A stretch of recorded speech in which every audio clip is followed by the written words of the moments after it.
Está no ar o Segunda Potência, com o Estranho, o Judeu Ateu, Diogo Prado e o Fábio Sacuda.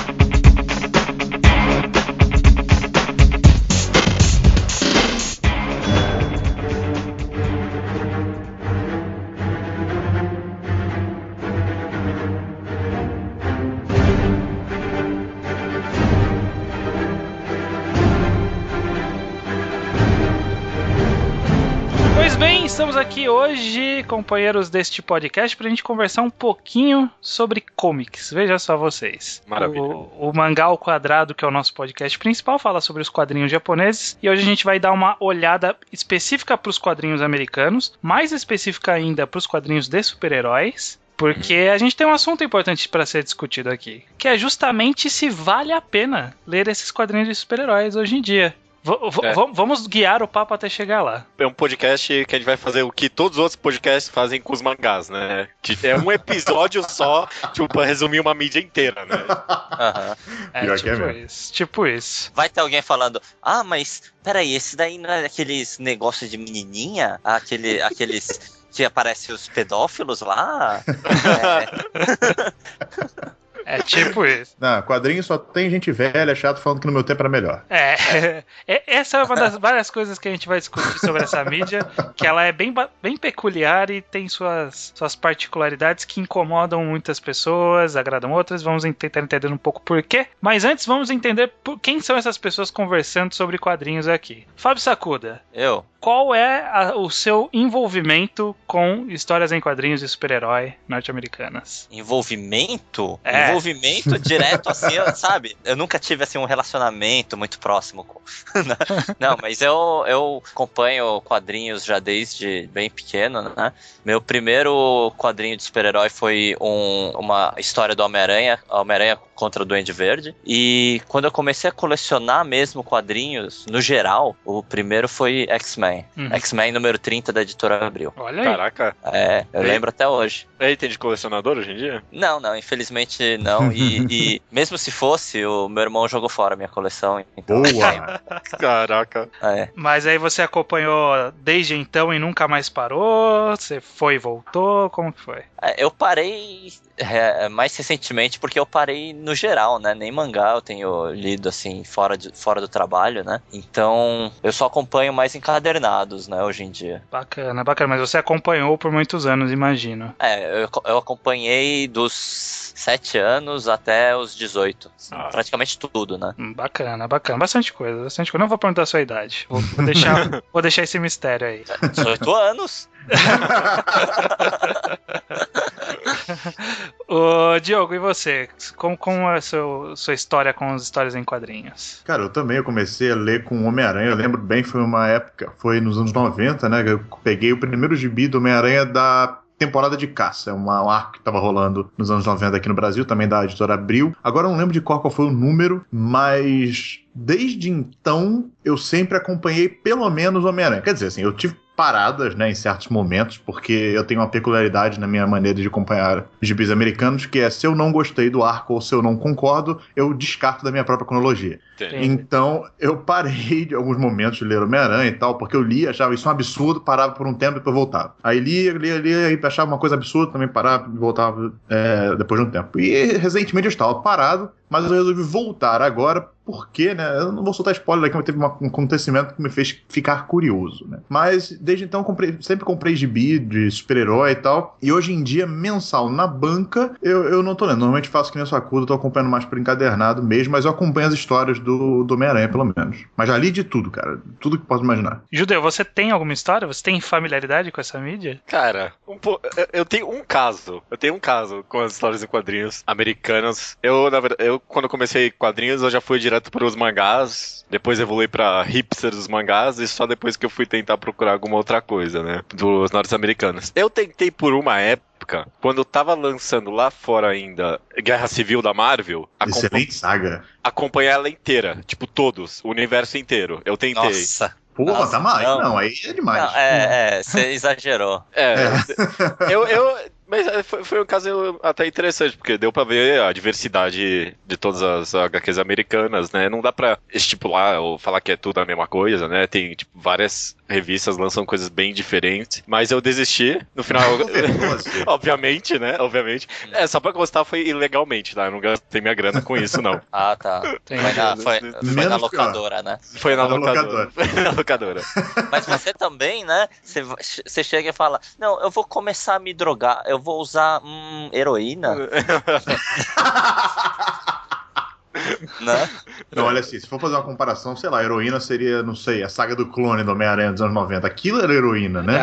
Então eu comecei na heroína. Olha só, tá vendo? Se você sobreviveu àquilo, nada mais te espanta. Não, mas a saga do clone é comparativo com uma droga por ele ser uma droga, né? Mas aqui, você acompanhar a Guerra Civil ou qualquer outra dessas multissagas que vão pra um monte de revistas e tal, é a pior coisa que tem, porque você lê achando que vai aprender alguma coisa que, tipo, vai agregar a história, aí é tipo uma bosta de uma história mostrando que o cara ficou boladinho por ter matado todo mundo, aí depois a outra história você pensa, pô, não vai prestar pra nada, e depois você tá lendo lá e aconteceu alguma coisa que você precisava ter lido lá, sabe?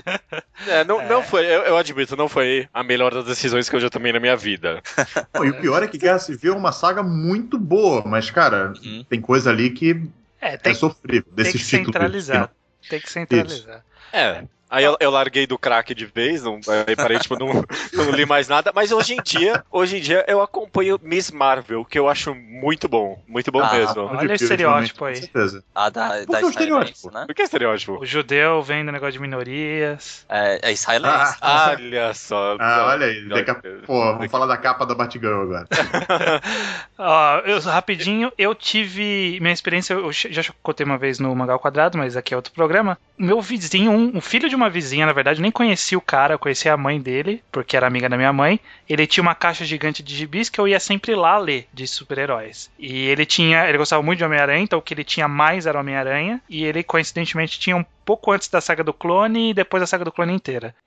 Mas ele tinha um pouco de X-Men, tinha um pouco de Batman, nada de Superman, nada de Mulher Maravilha, essas outras coisas. DC ele não gostava muito. Tinha mais X-Men, Homem-Aranha e Hulk e Capitão América, que era aquele gibizinho menorzinho ainda, antes deles serem cancelados. Os formatinhos.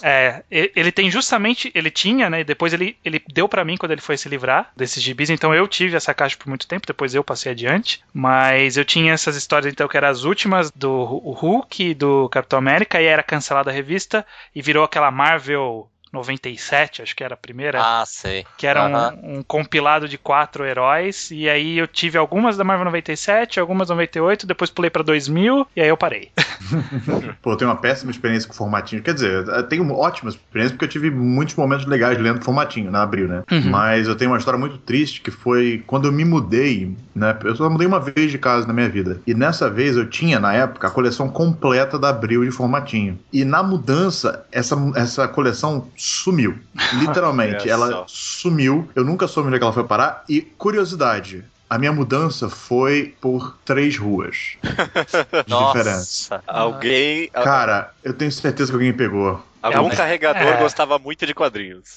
Mas, uma coisa que sempre, qualquer mudança que eu faço questão de embalar, levar e depois desembalar todas as minhas coisas, assim, importantes. Pô, Sakuda, eu era uma criança infantil, não sabia nem que era mudança naquela época. Acho que eu vou pensar em embalar meus gibis. Desde os 7 anos eu faço isso. Você era precoce, Sakuda. Não, eu não deixava nem mexerem direito na minha coleção. Meu irmão ficava querendo ler no banheiro e eu não deixava, né?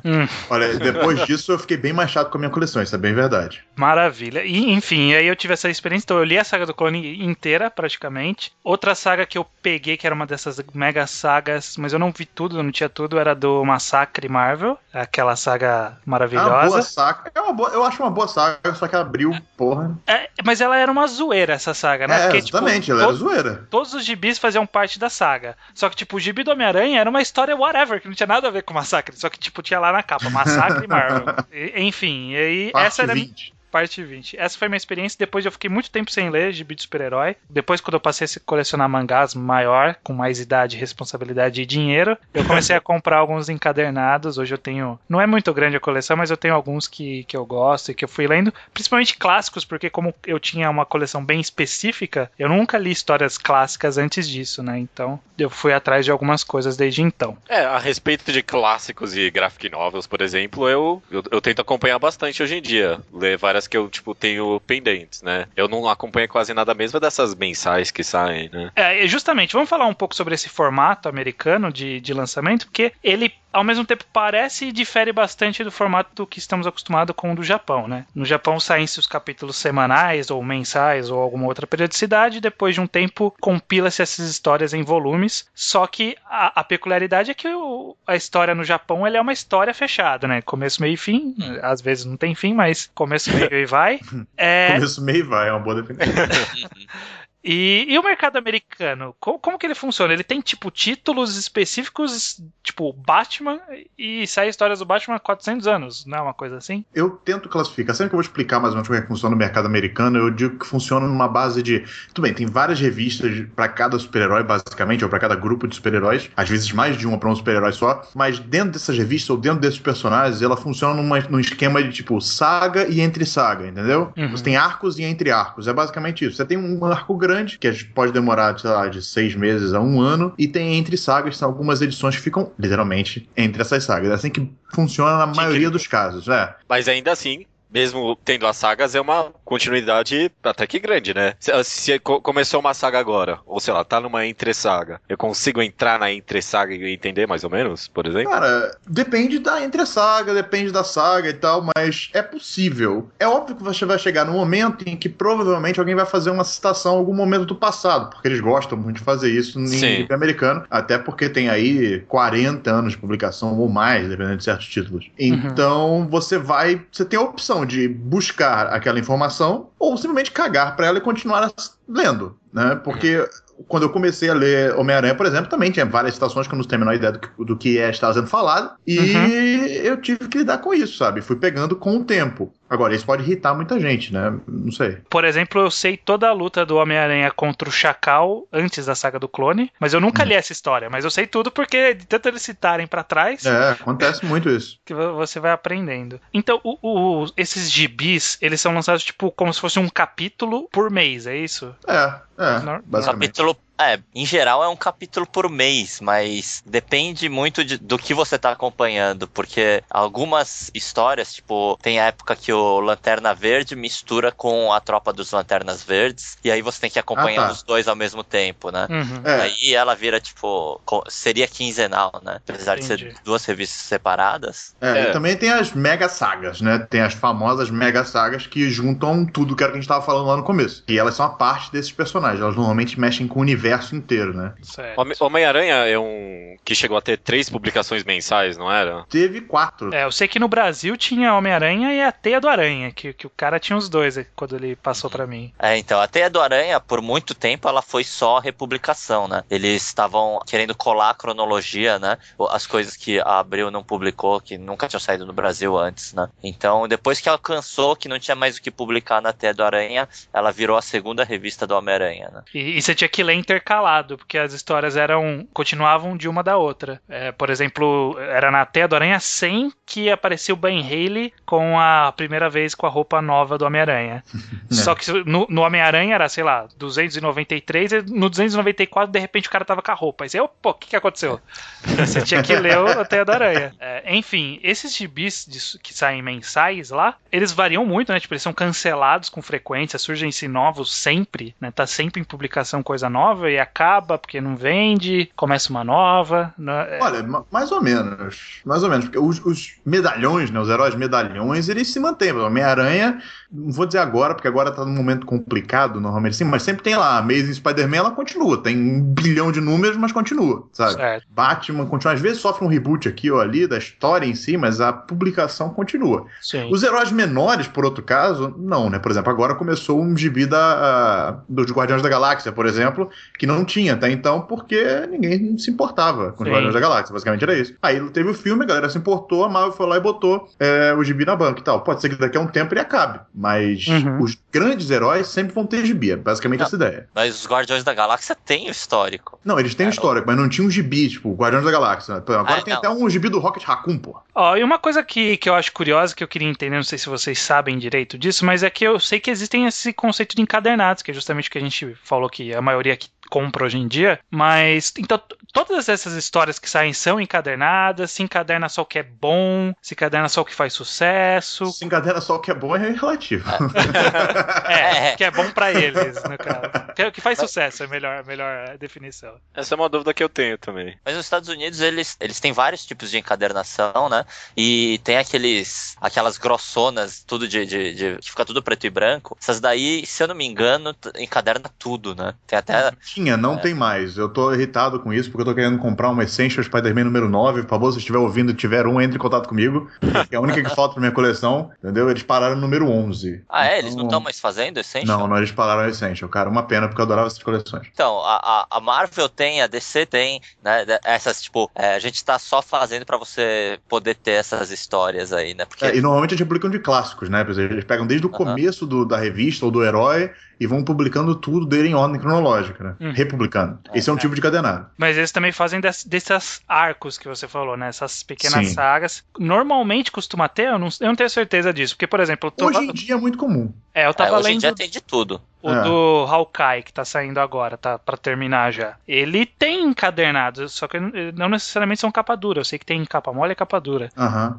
Só que eles são vários encadernados, né? Porque são a história é mais longa. Então é um costume lá isso. Sim, encadernados de capa dura, já vamos dizer assim, são coisas mais de luxo, né? Quando eles veem que aquilo ali tem um potencial para vender mais ou atinge um público que tem um maior poder aquisitivo, né? Ou que coleciona os gibis, no caso. Mas saem encadernados de capa mole de várias histórias, boas ou ruins, sabe? E hoje em dia isso é muito comum.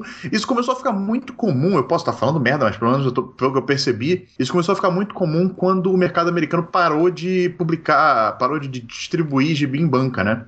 Teve um tempo em que eles pararam de passar gibi em banca, só passaram nos comic shops. Isso aí cresceu muito, a questão de encadernados. Aliás, porque eles passaram pelo mesmo problema que a gente tá passando hoje aqui no Brasil, né? Que quando as distribuidoras foram falindo, sobrou só a Diamond, né? Igual hoje no Brasil só tem, né, a Dinap, que é a da Editora Abril, né? Como eles começaram a fazer muitas exigências, ficou muito difícil de colocar coisa nas bancas, eles falaram, então não quero mais banca, foram só para as comic shops, mudaram todo o sistema de distribuição e apesar de ter ficado um sistema bem mais zoadinho, né, eles sobreviveram, né, resistiram, o mercado tá aí, né, ainda, e ainda consegue fazer sucessos de venda, apesar de ter sido bem limitado por causa desses... teve um problema grande depois quando eles decidiram fazer isso, né? Porque perdeu muito do público, muita gente não conhecia as histórias. Mas acho que isso aí é um assunto para outro podcast. Certo. E, aliás, uma outra peculiaridade do mercado brasileiro é que a gente tem muito mais capa dura do que nos Estados Unidos. É verdade. Porque acho que muito por causa da mina de ouro que a Panini descobriu, né? De mandar fazer tudo lá na China, na Indonésia, né? Porque encadernado, você não precisa lançar, não tem periodicidade, né? Você lança quando você quiser. Então manda fazer lá, e os caras entregam daqui a 4 meses, 5 meses, não importa, né? Aí vem aquele container cheio de encadernado, você vai soltando alguns lá, né, no mercado. Soltando devagar pra ficar caro. Então. E tem... E nossa, é por isso que tem cada coisa, tem muita história lixo que os caras fazem numa edição muito linda, né? Eu adoro essas edições encadernadas da Panini, porque são aquelas coisas que você coloca na prateleira e fica bonito, né? Sim. Capa dura é muito melhor na prateleira, sem dúvida nenhuma. Pra ler, não tanto, mas pra prateleira... Depende do capa dura. Quando é bem feitinho, dá pra ler bem também. É que você nunca pegou um ônibus do Homem-Aranha pra ler. Não, aí isso não. A gente conversa. No máximo, o meu foi aquele Justiça que saiu no Brasil, que ele é meio grande também. Nossa, aquilo lá é uma... Aquele você tem que colocar na mesa. Você não pode ler deitado, não. Você tem que sentar bonitinho pra ler. Tipo de dicionário, né? Mas uma última pergunta, porque vai iniciar nortear a nossa conversa justamente do se vale a pena ler hoje em dia, que a gente vai entrar nessa parte. Quantos quadrinhos saem nos Estados Unidos hoje em dia de super-herói? Principalmente Marvel e DC. Eu sei que existem outras editoras menos conhecidas que também lançam, mas principalmente Marvel e DC. Quantos mais ou menos deve ter? Eu sei que a DC tem 52 por mês, né? 52 fora especiais, edições, né, anuais, essas coisas. Então, ao todo, acho que cada uma deve lançar umas 60, 70 revistas. Deve ser por aí, cara. Por uma mês. Por mês. Cara, e nem sempre cada uma é uma história diferente, às vezes conectada, às vezes não. Mas é 120 e tantos gibis, obrigatoriamente todo mês. E existe, o fato conhecido é essa peculiaridade dos quadrinhos americanos terem essa cauda histórica, ter todo um passado dos seus personagens, que vira e mexe é alterado ou não, mas existe muita história pregressa dos personagens que costuma se ser respeitado nas histórias que saem hoje em dia, não é? Tem bastante. Sim, bastante. E aí, justamente, a gente entra nessa parte do vale a pena ler comics. Eu não tô nem falando, por enquanto, de pessoas que estavam lendo e vão decidir se vão parar ou não.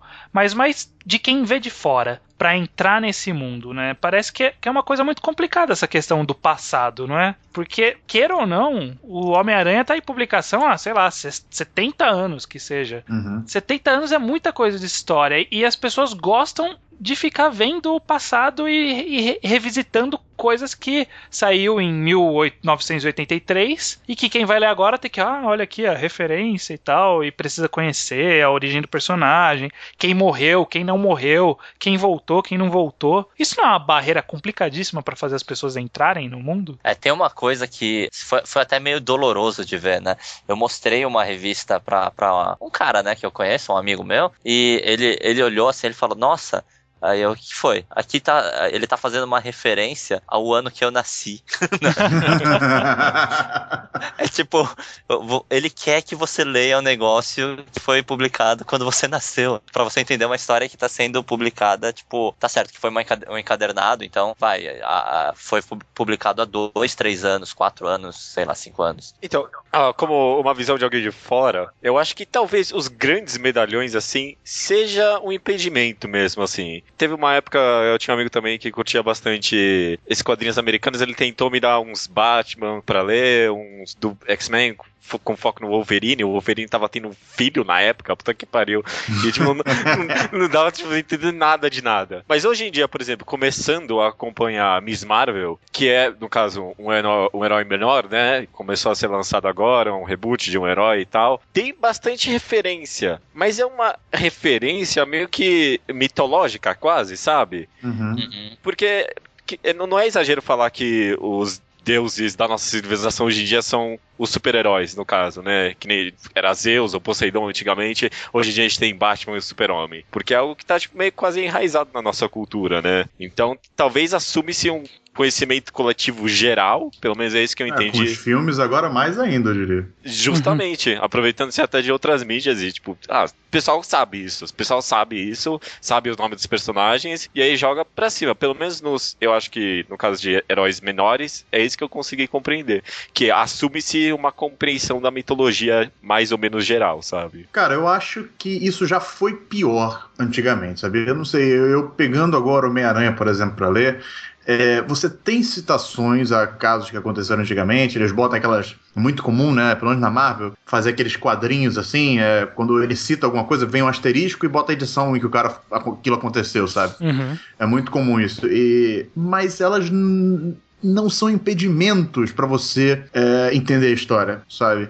E eu acho que hoje em dia, com essa galera toda que tá vindo do cinema, sabe? Eu acho que eles estão querendo dar uma diminuída nesse ritmo de referências, de você só consegue entender completamente uma história por causa das referências do passado e tal. Tudo que aconteceu influencia o personagem hoje em dia. Eu acho que eles estão dando uma freada um pouco nisso aí, tanto que a Marvel agora tá com esse negócio de Battle World, de novo, Guerras Secretas novamente, que, por exemplo, essa conta de Guerras Secretas, você conhecia Guerras Secretas antigas, que vai estar rolando agora na Marvel? Você conhecia as antigas? Você consegue fazer várias referências, consegue fazer várias analogias. Agora, quem não conhece, não faz diferença, sabe? Não faz diferença você já ter conhecido a antiga pra poder acompanhar a nova. Não faz diferença. É que uma peculiaridade do mercado americano, talvez também do próprio fã, né? É porque o fã americano, ele gosta de saber dessas curiosidades, dessas pequenas historinhas que foram publicadas há 50 anos atrás, né? E aquele personagem que nunca mais apareceu desde a década de 70 e que de repente ele foi rebutado e reapareceu numa história. Eles gostam dessas coisas, por isso o mercado americano de super-herói nunca conseguiu abandonar esse negócio de cronologia, né? Fazer uma história começo, meio e fim e mudar e fazendo coisas novas, né? Ele tenta fazer isso em histórias alternativas que de vez em quando saem, né? Tipo, realidade paralela, AC. Isso era fechado, mas fora isso, tudo é encaixado na cronologia. Até histórias que poderiam ser fechadas são parte da cronologia, tipo a Piada Mortal, por exemplo. Porque as pessoas, os fãs, né? Eles querem que seja tipo um BBB em quadrinhos dos super-heróis, né? Então, eles querem saber todos os detalhes. Tipo, pô, o Super-Homem ali, ó, ele deu uma catada lá, ele deu uma metida lá na barda, né? É a mesma coisa do negócio que tava rolando lá, dos caras que transaram durante o BBB lá. Você fica sabendo essas coisinhas que não fizeram a menor importância pra história do Super-Homem, né? Mas, cara, olha só, você parar pra pensar, esse tipo de coisa faz sentido nesse modelo de publicação sequencial de longa duração, sabe? A gente pega, por exemplo, One Piece, né? Fazendo uma analogia com os mangás, é a mesma coisa, cara. O maluco que lê One Piece desde o começo fica louco quando o Oda pega um personagem antigaço que não fez a menor diferença, apareceu num quadrinho, no canto de um quadrinho, e traz ele pra história falando que não, ele tinha todo um plano por trás, sabe? Eles adoram isso, é uma coisa, acho que é natural da pessoa que acompanha uma história por muito tempo. Sim. Acho até interessante você ter feito essa comparação, porque é até uma pergunta que eu tenho. Por exemplo, vocês que estão acompanhando Homem-Aranha hoje em dia, o que é mais fácil pra alguém começar a acompanhar hoje em dia? One Piece ou Homem-Aranha, por exemplo? One Piece. Homem-Aranha. One Piece, é? Homem-Aranha. Olha Homem-Aranha. só, opiniões Homem-Aranha, divergentes. cara. Por quê? Por que você comprar Homem-Aranha? Porque Homem-Aranha, se eu quiser começar a ler hoje e nunca ler nada do passado, uma hora ou outra eu vou saber o que tá acontecendo. Agora, se eu pegar One Piece hoje, é impossível saber o que tá rolando ali sem ter lido nada anteriormente, sabe? Mas existe a contrapartida de que o One Piece você sabe por onde começar até chegar agora. Homem-Aranha, então. Por onde você começa? O que você o problema precisa é que o ler? One Piece são 600 capítulos, 700 capítulos, cara. Mas você tem um horizonte à vista, essa que é a diferença. Então, o negócio do One Piece é que você tem o número 1 até o número, não sei em qual que tá agora, 70, né? 80, 70, 80, então. Mas você tem uma numeração, uma sequência, e você sabe que tudo que você precisa saber tá lá nesses volumes. Não tem nada extra, nada fora, não tem edição especial, e provavelmente você também não vai ter esses números que você nunca mais vai encontrar. Apesar de, às vezes, acontecer, principalmente aqui no Brasil, né? Mas se você quiser começar a ler o One Piece do começo, um dia você vai terminar. Homem-Aranha é muito difícil. Cara, quantos capítulos tem One Piece agora? 800 e pouco, né? 900. Tem mais capítulos de One Piece do que edições de Amazing Spider-Man, que é a revista mais antiga do Homem-Aranha. I rest my case. Não, eu entendo. Não, eu entendo seu ponto, Diogo, porque se eu quero começar a ler One Piece, eu tenho que começar a ler One Piece do número 1. E eu não posso pular nada. Até pode, sei lá, Skypiea, por exemplo. Mas praticamente nada se eu quero acompanhar a história. Mas o Homem-Aranha, eu posso talvez pegar um entre-arco e eu vou perder algumas referências, mas eu vou entender a história. Agora, o One Piece, pra entender qualquer coisa, você tem que começar do começo, né? Até porque o Homem-Aranha tá muito mais no consciente coletivo do que o One Piece.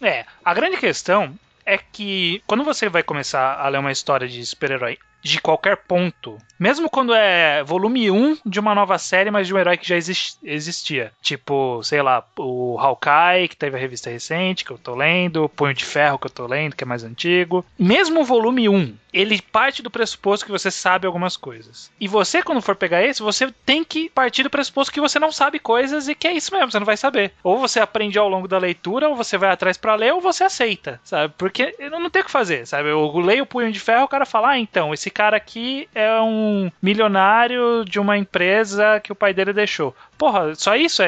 Esse é o meu background que eu tenho. Tipo, é um memorando falando assim, olha, esse cara é o Punho de Ferro e ele é rico. E às vezes é complicado isso, porque às vezes tem uns casos mais extremos que te ferram com o seu conhecimento coletivo. Por exemplo, eu fui ler o gibi do Thunderbolts, que saiu da Salvat, mas eu falei assim, olha que bacana, tem um Venom. Aí eu fui olhar e tipo, o Venom era o Escorpião, na verdade. Como o simbionte do Venom.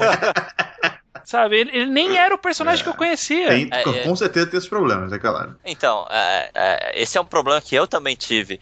Porque eu fiquei um bom tempo afastado, porque eu tava no Japão, né? Então eu lia esporadicamente alguma coisa de quadrinho americano, mas como lá no Japão, muito raramente eles publicam uns encadernados de coisa muito antiga, eu no máximo importava algumas coisas pela Amazon, né? Pra poder ler. Então não pude acompanhar muito bem. Então quando eu voltei eu tive esse mesmo problema. Eu fui ver o Venom, e o Venom não era mais o Ed Brock, né? Eu olhei assim, quem que é esse Venom, né? Aí até eu descobri que era o Escorpião, eu tive que ler acho que umas 5, 6 histórias, né, retroativas pra descobrir quem que era, né. E ainda você não via nem o porquê ele era, você via tipo alguém falando, ele é o Escorpião.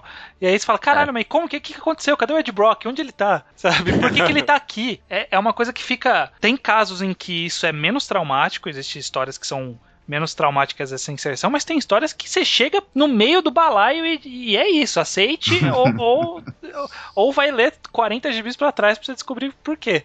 O X-Men, sempre que eu pego uma história do X-Men é uma formação nova. E sempre tem alguém que eu nunca ouvi falar. Sempre Esse é o problema quando eu nunca consegui acompanhar X-Men, porque quando eu tentei acompanhar a primeira vez, quando saiu o desenho dos anos 90, claro, que foi quando a maioria das pessoas quis acompanhar X-Men, a equipe que tava nas bancas não tinha nada a ver com a equipe que tava no desenho. Ou seja, eu olhava e falava, não estou entendendo porra nenhuma, vou embora. Vou continuar no Homem-Aranha. Acho que X-Men deve ser um bom exemplo mesmo, porque até eu tenho um caso, quando eu fui tentar ler Guerra Civil, eu não conhecia ninguém da equipe praticamente, mas o mais impactante pra mim foi o besta lá, né, o animal, porque ele era um gatinho, sabe, tipo, na minha cabeça ele é aquele cara, monstro mesmo do desenho, sabe, mas no quadrinho era tipo um felino, assim, eu achei que bizarro, cara, pra que isso? E deve ter uma explicação que eu nunca fui atrás pra saber. Foi uma mutação secundária que teve, isso explica também porque a Emma Frost vira diamante, porque eu lembro que eu peguei um gibi e eu falei, caralho, por que ela tá virando diamante? E aí eu fui descobrir que ela teve uma mutação e tal. É que o problema, como eu gosto de X-Men, ao ponto de meu blog de mangá ter um X por causa de X-Men. Né? Olha aí. Na época que eu comecei a ler X-Men, né, foi no começo da saga do Massacre de Mutantes, era uma das melhores formações dos X-Men, com uma das melhores equipes de produção que a revista já teve, né? E apesar da saga não ser, assim, memorável, assim, todo mundo lembra pra caralho dela, ela é considerada uma das primeiras dessas multissagas aí, que pegou várias revistas, né? Que saiu de um universo, né? Porque antes era só histórias dos X-Men, dos Mutantes, história dos Vingadores, aí essa pela primeira vez teve participação do Thor, de alguns vez outros ou outra heróis. Tinha um crossoverzinho, mas era uma coisa muito localizada. Não, mas mega saga, assim, né? Pegando mais títulos. Como a Abril fez o favor de publicar tudo junto, né? Até as histórias do Thor, né? Eu pude acompanhar, né? E, tipo, você via, assim, né? Tem um monte de personagem. Alguns eu conhecia de desenho animado, tipo o Thor, né? Teve um desenho do Thor nos anos 80, né? Que eu assistia quando era criança. Sei lá, você via um ou outro personagem que você falava, pô, eu já vi em algum lugar, né? Quando eu era criança também teve uma coleção de bonequinhos que era da Guerras Secretas, né? A época que ainda saía bonequinho pra criança no Brasil, né? Eu tive bastante. Então. Aí eu tive o Demolidor, né? Que eu ganhei no choro, né? Eu chorei num bingo, e mesmo eu não tendo feito bingo, eu ganhei o Demolidor. Que mimado. Então. Bem mimado. E por causa disso, eu sabia quem era o Demolidor, mas apesar dele não aparecer nas histórias, eu acho que ele apareceu numa propaganda, alguma coisa assim. Aí eu falei, porra, esse personagem era daqui, eu vou procurar mais coisa. E aí você começa a caçar coisa. Isso, pelo menos pra mim, é um lado legal dessa loucura que é os quadrinhos americanos. Porque tem tanta coisa que você acaba ficando, sendo incentivado a pesquisar, a descobrir mais coisas, né? Tem gente que gosta, tem gente que não gosta disso, né? Eu gosto, eu sou meio louco mesmo. Esse ponto é uma separação interessante, porque pra mim, pelo menos, existe um nível do quão me deixa curioso pra ir atrás, o nível que me deixa, foda-se, eu não vou entender essa merda mesmo. Quando é só um pouquinho, por exemplo, eu tô lendo uma coleção do Punho de Ferro, quando é só um pouquinho, tipo, citou um cara lá, eu falei, deixa eu ver quem é esse cara aqui. Eu fui na Wikipédia lá e procurei, né? O Wiki tem tudo lá. Falei, esse cara fez tal coisa no passado. Beleza, é o suficiente. Agora, dos Thunderbolts eu desisti. Tinha uns caras que eu nunca tinha ouvido falar, eu desisti. Acontece. Olha, serve de consolo, eu acompanho os gibis relativamente, também desisti de Thunderbolts. Então... Pior que a ideia parecia bem legal, mas eu desisti. Quem leu diz que é muito boa. Mas eu gostei que teve... Olha aí. Olha que irônico. Eu gostei porque no encadernado, o primeiro herói que eles vão caçar... Porque, tipo, os Thunderbolts nessa história, eles foram pegos pelo governo pós-guerra civil pra caçar os heróis que estavam sem registro. E o primeiro herói que eles foram caçar era um herói muito secundário, terciário, quartenário, sei lá, era muito... que é o Rick Flag, acho que era. Era alguma Jack Flag. Jack Flag. Ah. E eu tinha o gibi dele do Capitão América, do gibi que ele aparecia a origem dele. Caraca. Eu falei, caralho, ninguém vai conhecer esse cara, só eu. Sabe? Aí eu fui até pesquisar se o Americop aparecia de novo, que também era um herói que aparecia no gibi. E ele aparecia nessa mesma saga, inclusive, só que não nesse encadernado. É engraçado que a primeira história, a primeira formação dos Thunderbolts, ele também já era esse negócio de vilões sendo usados, ou tentando fazer alguma coisa diferente, né? Então, a primeira formação também era um monte de personagem que você nunca iria reconhecer, né? E os caras falavam, viu? São todos os personagens que você conhece. Eu olhei e falei, eu não conheço. Eu conhecia no máximo que Barão Zemo. E só. Acho que só. O Consertador eu conhecia também, que era o Tecno lá. O Besouro. O Besouro era o Mac 5. Besouro. O Besouro. Também. Era só isso. E era... É complicado essa questão, porque ao mesmo tempo que a mitologia ela pode ser fascinante, ela é um impedimento complicado. Então, esse equilíbrio, ele é muito... É uma linha muito tênue no equilíbrio, né? Eu diria até que é um impedimento criativo em certos momentos. Também, né? Tem que se respeitar o passado. E é isso, a pessoa não pode mudar muito isso. Ao mesmo tempo que, por exemplo, é a mesma causa de se trazer personagens que morreram de volta.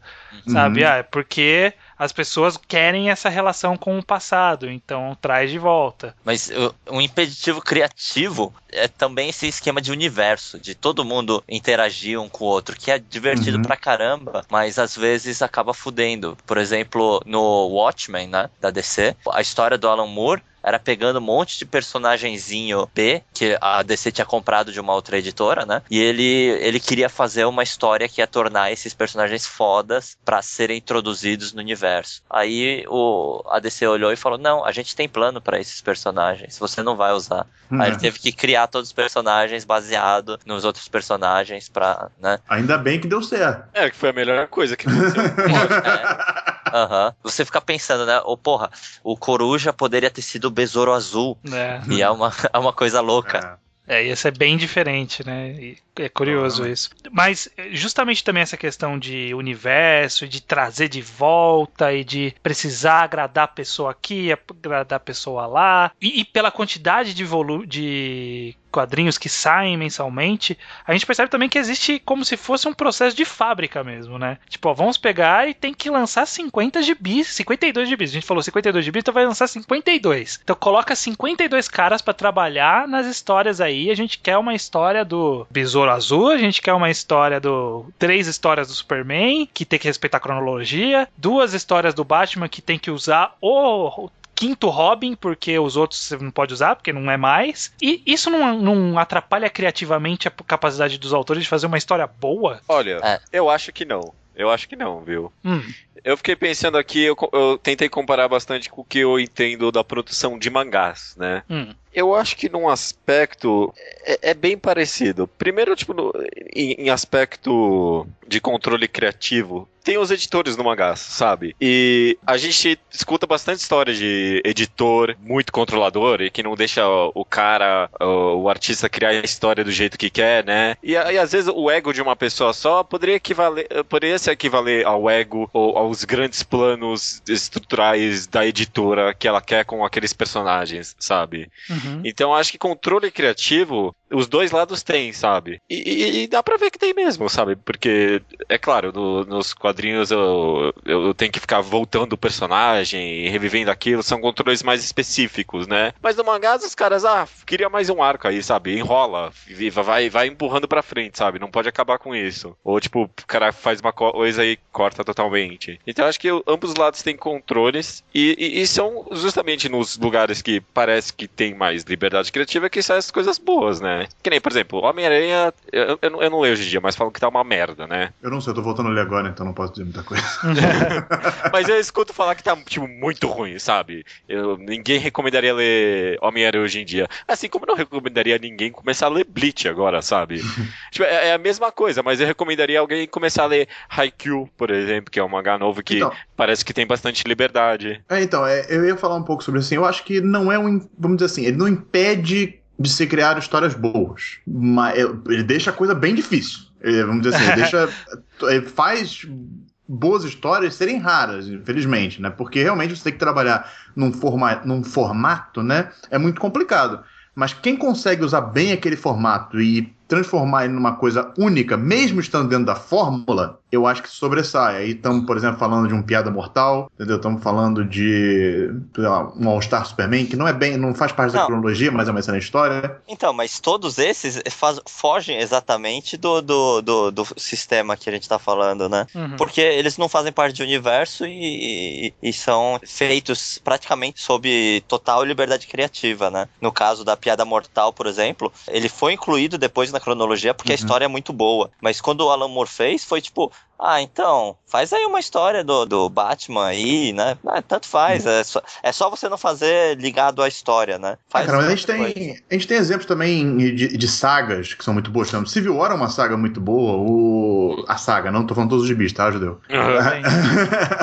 A saga principal é Messiah Complex dos X-Men, pra mim foi a última saga de X-Men que eu li, foi muito boa. Sabe, a gente tem, por exemplo, tem uma história única também que saiu na Amazing Spider-Man, né? Do nada apareceu uma história muito boa, que é o menino que lia Homem-Aranha, sabe? Uma história clássica do Homem-Aranha, que apareceu no meio do gibi, sabe? Do nada, na publicação mensal, surgiu essa história e ela é incrível. Eu recomendo para todo mundo que tá ouvindo ler essa história. Uma edição só. É muito boa, sabe? Na verdade, não é nem uma edição, né? Ele foi um pedaço de uma edição anual do Homem-Aranha, né? Ou seja, também fora de cronologia.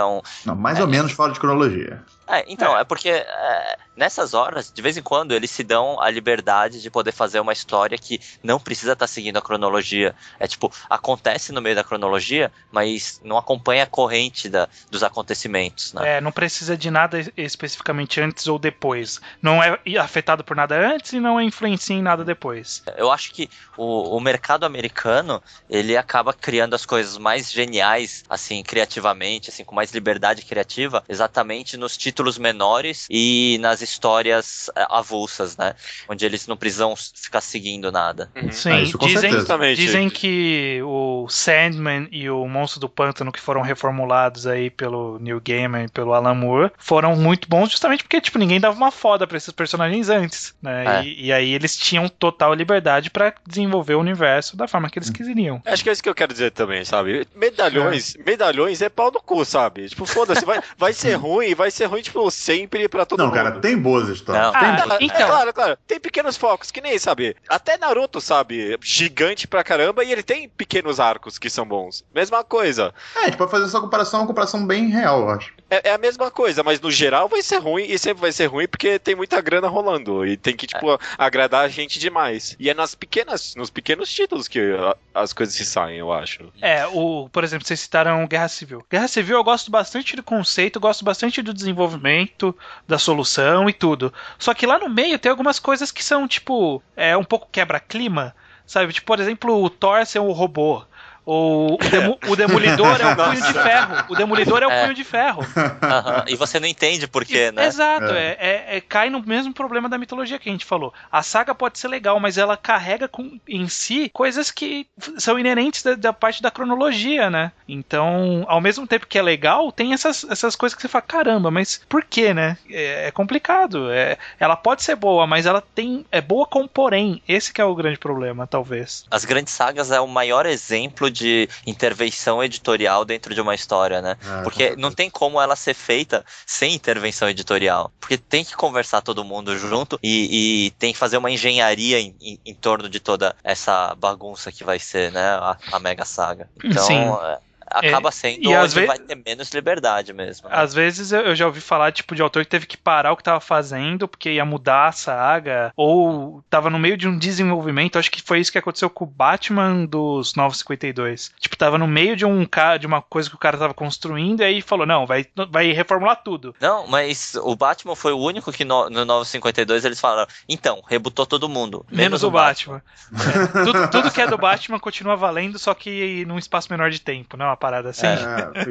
Mas é por isso, cara, que eu quero acreditar. Eu acho que não vai acontecer, mas eu quero muito acreditar que realmente, pelo menos nessa época aí da nova Guerra Secreta da Marvel, a gente vai ter uma liberdade criativa melhor, porque não vai ter nada muito atrelado à cronologia, porque vão ser vários universos ao mesmo tempo e tal. Eu quero acreditar que a gente vai ter uma liberdade maior e que a gente vai ter boas histórias. Será que justamente não é uma iniciativa pra trazer um público de fora, quebrando esses dois grandes problemas que a gente citou, né? De liberdade criativa e de passado. Com certeza, eu acho que eles estão juntando essas duas coisas, porque eles vão trazer histórias clássicas e recontar, né? Histórias que são importantes para o status quo dos personagens, e ao mesmo tempo vão contar histórias novas, vão reformular o universo, né?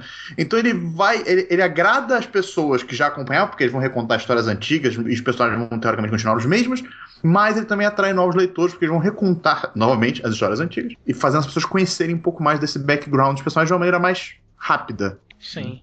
Mas acho que não vai acontecer isso. Exatamente, esse é o meu problema. Eu tô querendo ser otimista, mas eu acho que não vai rolar. Mas não vai rolar, não é simplesmente porque os caras são idiotas. É porque é um problema de mercado, sabe? Sim, sim. É por causa das comic shops, sabe? Porque a gente até comentou isso no começo, mas o desaparecimento das vendas das bancas nos Estados Unidos, eu acho que foi um grande problema pra eles. Porque o que depende da venda ou não de um quadrinho é o cara da comic shop que pede da editora, sabe? Eles que decidam o que vai ter, o que vai vender, o que não vai vender. Se eles não pedirem, sabe? Não vai vender muito.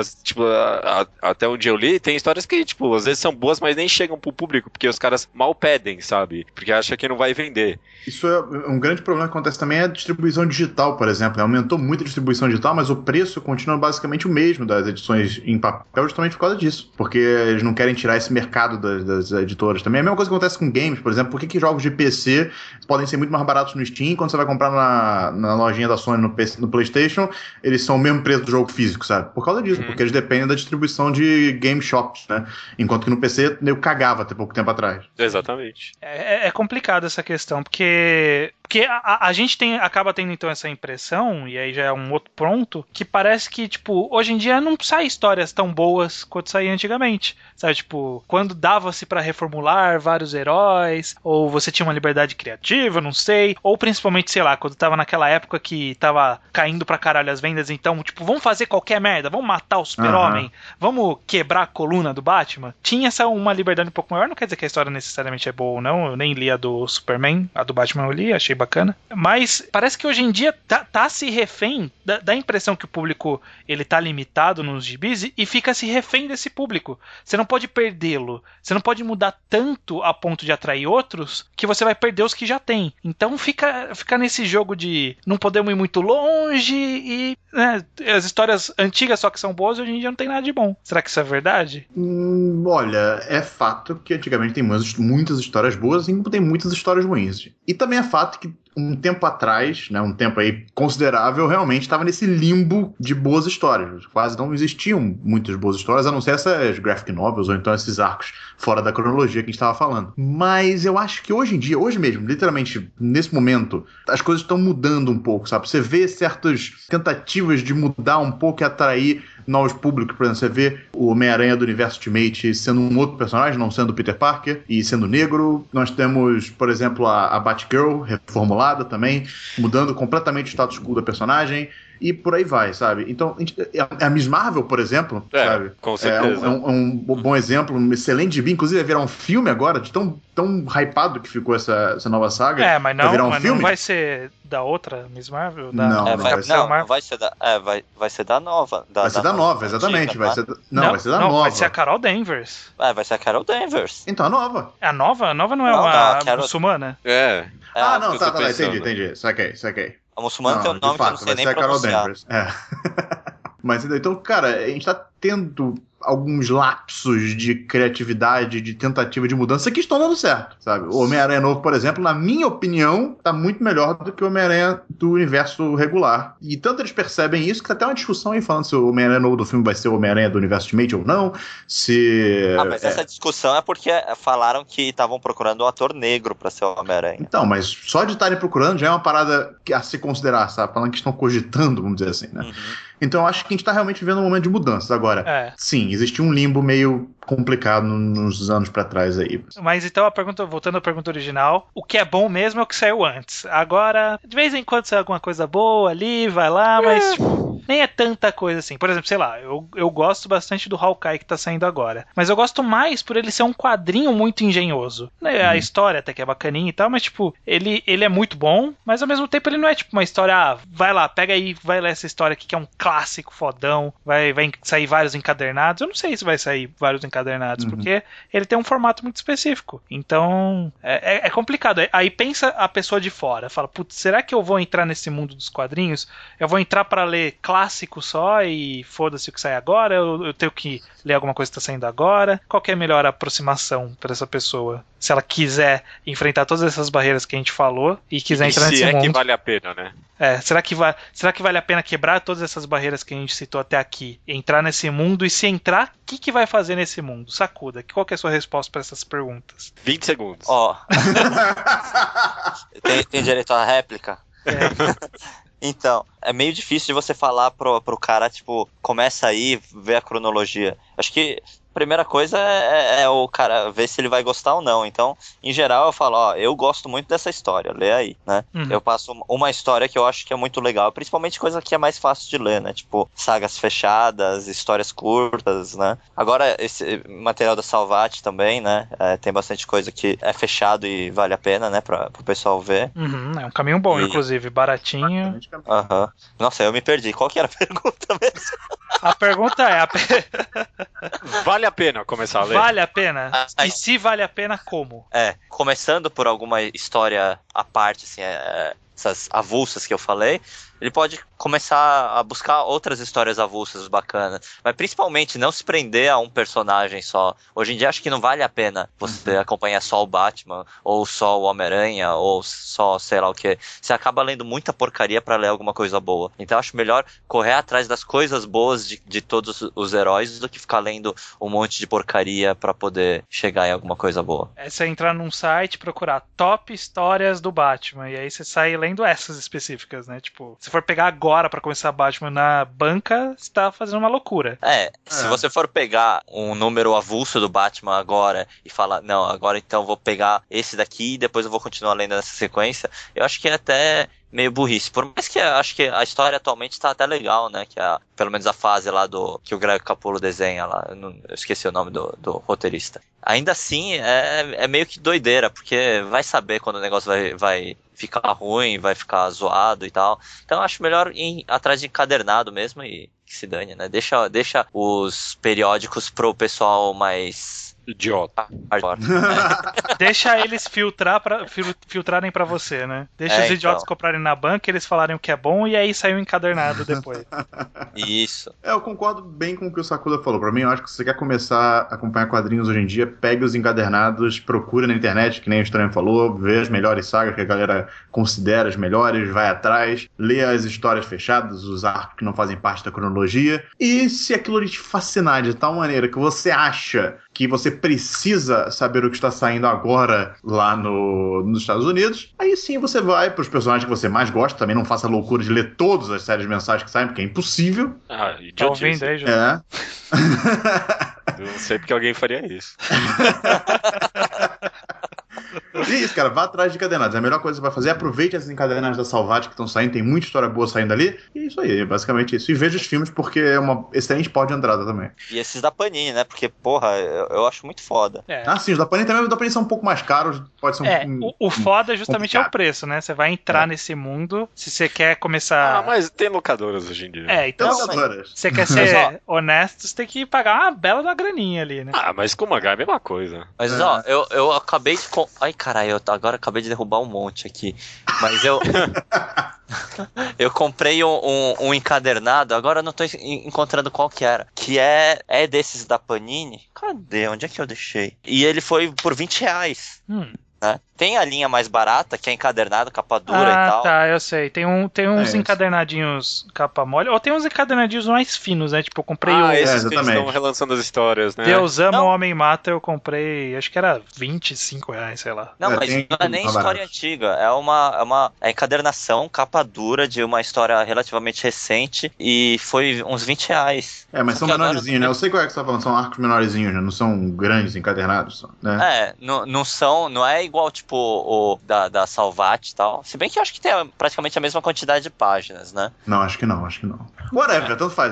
Enfim. São boas histórias. E as palavras finais sobre o podcast aqui, eu acho que o que eu concluí é que não vale a pena os medalhões. Que nem, sabe? Não vale a pena. Lê os encadernados, cara. Lê as histórias que valem a pena. Pronto, não precisa acompanhar. Eu não recomendaria ninguém hoje em dia começar a ler One Piece. E também não recomendaria ninguém a começar a ler Homem-Aranha. Não vale a pena. Desculpa, não vale a pena. Você tem que ir atrás do que é bom mesmo. Do que você sabe que é bom e o que o pessoal que sabe o que é bom fala que é bom. Então, tipo, aqui no meu caso eu tenho o mangá ao quadrado que me recomenda as coisas, que eu sei que sempre é coisa de qualidade. Deve ter, tipo, outros podcasts por aí que recomendam quadrinhos que são de qualidade. E Miss Marvel pra mim é um ótimo exemplo disso, sabe? Um herói mais secundário que tá lançando uma história inteligente, boa, bem escrita e que você não tem que ter tanto conhecimento pra começar a ler. Então, sabe? Não vai atrás dos grandões, porque é uma merda mesmo, não vale a pena. Não vai atrás dos grandões. Você tem que fugir dos mainstreams e você tem que seguir o seu coração. Na minha opinião... Seja hipster, a dica é essa. A minha opinião é assim... Não vai pra história central, sabe? Se você for pra história central, você vai se fuder de alguma forma. Seja tendo que aceitar alguma coisa que você achava que conhecia e de repente não conhece mais, tipo o Venom nos Thunderbolts, ou você vai estar no meio de uma saga, ou você vai estar no meio de um monte de cronologia passada e realmente, tipo, o Batman tem uma cronologia passada muito maior que o Punho de Ferro. Então é muito mais fácil eu pegar um gibi do Punho de Ferro pra ler, porque ele vai ter, tipo, 3 histórias antes da que eu tô lendo, do que é o do Batman, que teve 5 Robins, 3 garotas Marvel diferentes, 3 mulheres Batman. Garota Marvel é ótimo, né? Enfim. Garota Marvel, Enfim, a minha conclusão é: só vale a pena se você tiver alguém para te direcionar para as coisas específicas. Ou a internet pode tá ser aí, a internet? Esse alguém pode ser a tal da internet, mas você tem que ir muito direcionado, cara. Eu tentei algumas séries longas e contínuas, eu não consigo, para mim não dá.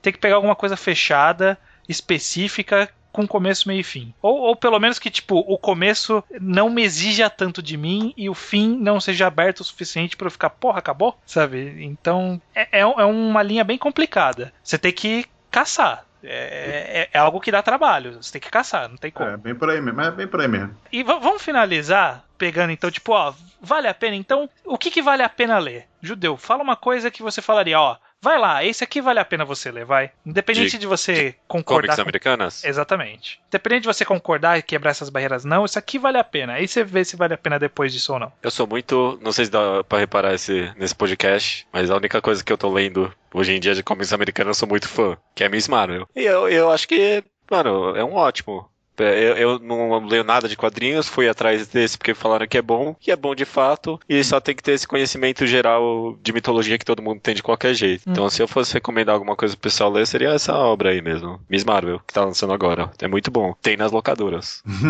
Locadoras, tá certo. Ô, Sakuda, o que você fala ali? Ó, isso aqui vale a pena, vai lá que vale a pena. Vai lá que vale a pena? De coisa mais atual, não é tão atual, mas, né, ainda dá pra encontrar de boa, é a sequência de encadernados da Panini lá do Capitão América, escrita pelo Brubaker. Pô, excelente arco mesmo. Porque, tudo que ele escreveu do Capitão América, aliás, não só do Capitão América, quanto todo o material que ele fez dentro da Marvel, é um nível tão acima do que tá saindo atualmente, que eu não consigo ler o resto depois de ler as histórias dele, né? Eu fui ler uma outra história do Capitão América, falei, como é que eles conseguem fazer um negócio tão ruim com um personagem que tá tão bom agora, né? Com certeza. Verdade. O cara, ele conseguiu evitar que todo mundo ficasse puto com a volta do Bucky, cara. O Bucky era uma morte que não pode voltar, sabe? Tipo, é o tio Ben e o Bucky. Não podia voltar o Bucky. Um excelente arco, inclusive, o e Soldado Invernal voltou também. E um excelente arco, curiosamente. Procurem, Soldado Invernal. É tão foda essa sequência que ele matou o personagem principal, fez o personagem principal voltar, fez um personagem que não deveria voltar, né? Ele fez tudo que ele não podia fazer, que é tipo... Ele fez muito bem. Ressuscitou o primeiro Hokage. Então. Bacana. É uma boa mesmo. Diogo, e você? O que você recomenda? Cara, então, saindo um pouquinho dos personagens super medalhão, indo num secundário, não tão secundário assim, mas não é um Homem-Aranha da vida, é o arco O Homem Sem Medo do Demolidor. Já saiu encadernado aqui no Brasil também, tem nas locadoras, tem na Amazon. É muito bom. É muito bom. É muito bom. É um dos maiores exemplos de boas histórias vindo dos quadrinhos americanos. E não saiu há tanto tempo assim. Não é tão velho. Ah, não? Não, é velho. 90, né? Mas não é, na tipo... época que o Frank Miller ainda não tava senil. Isso. Ainda não tava... Vem por aí. Não tava cuspindo pra cima, cagando na parede.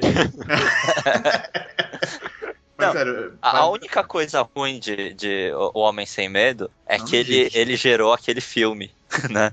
Ele foi... porra, não. É tão ruim esse filme. Não, para. Não vamos entrar nesse mérito também, né?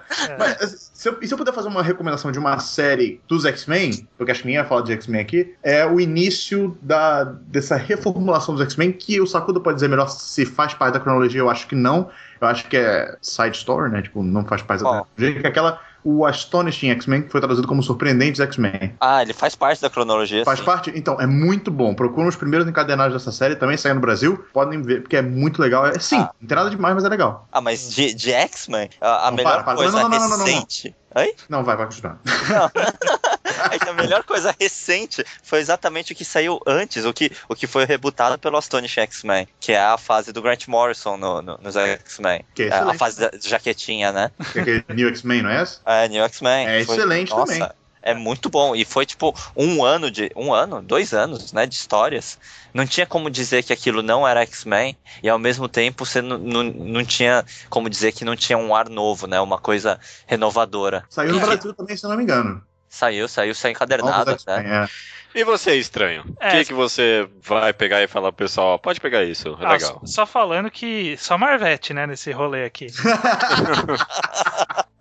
Porque eu fiquei esperando aqui alguma coisa da DC. Eu não sou tão fã da DC, até porque eu nunca li muita coisa, é bem da verdade. Eu até aceito mais indicações. Eu acho que um caminho bom da DC, pelo menos as poucas coisas que eu olhei, era mais história alternativa, como foi, tipo, o Red Son lá, o Entre a Foice e o Martelo, ou o Reino da Manhã. O Reino da Manhã é excelente.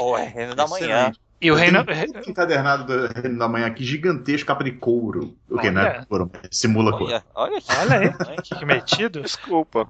Porque é muito boa essa história. Eu vou dar esse exemplo da DC, mas não é o que eu queria indicar. Mas eu vou falar só pra não ficar falando que a gente não disse nada da DC.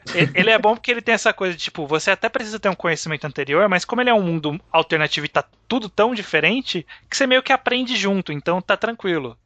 Mas o que eu ia falar é de um selo que eu ainda li poucas coisas, mas é um selo que funciona e eu acho que é um caminho bom pra se seguir, que vale a pena, que é o caminho de histórias que são ou num universo alternativo, ou que são, tipo, autocontidas de várias formas. E um selo que tem disso é um selo da Marvel chamado Marvel Knights, que é Marvel Knights, né, de Knights.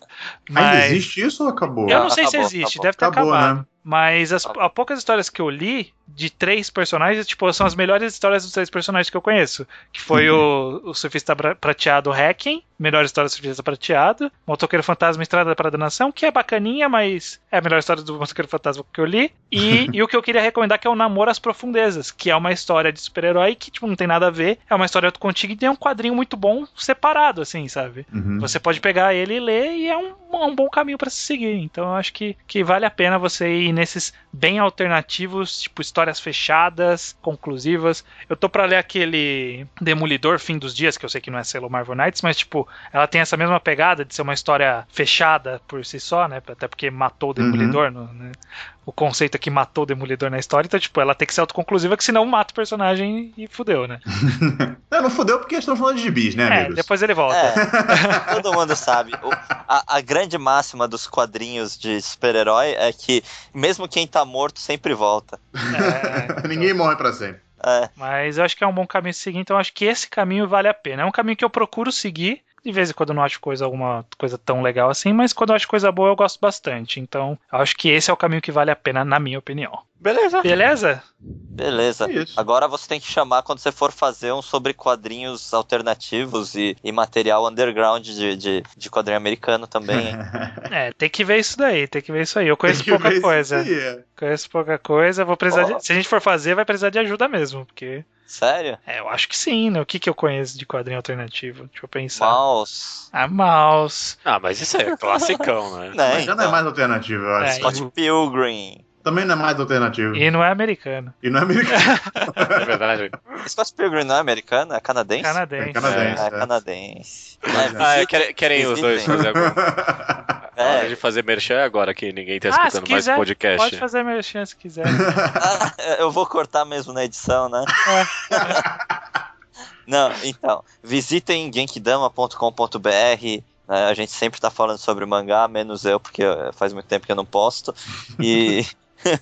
E a gente ainda, fora isso, a gente tem o Fala Otaku, um programa semanal ao vivo no YouTube. Visitem a gente no genkidama.com.br. Isso aí. É isso. Beleza. Então fechou, muito obrigado. E Judeu. O Diogo não quer fazer nenhum merchan? Ele tá no Genkidama, pô.